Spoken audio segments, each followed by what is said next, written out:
November soybeans closed modestly lower for the second day in a row, giving back now much of Tuesday's bigger gains, and also potentially putting in a near-term head and shoulders topping formation.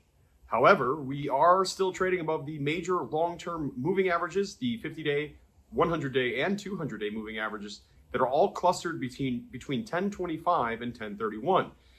The trade is waiting on news about trade with China, as President Trump and Chinese President Xi are expected to have a talk on Friday morning.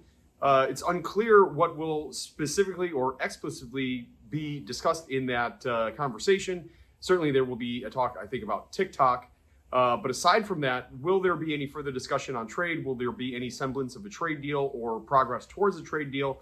The soybeans will be watching very closely to see if any of that occurs. I say that because our weekly export sales did come in within expectations here on Thursday. However, the expectations were very large. The trade was looking for 500,000 metric tons, all the way to 1.9 million metric tons. That's a very wide range of guesses, and it's because we are still waiting to see if China is going to come in and buy our new crop soybeans. They have not done so as of yet for this marketing year, which is very late, historically late, for them to wait this long. And whether they will be coming in or not is a big question for the market. So we will be waiting and listening very closely to see if anything comes out of that phone call on Friday, expected on Friday morning.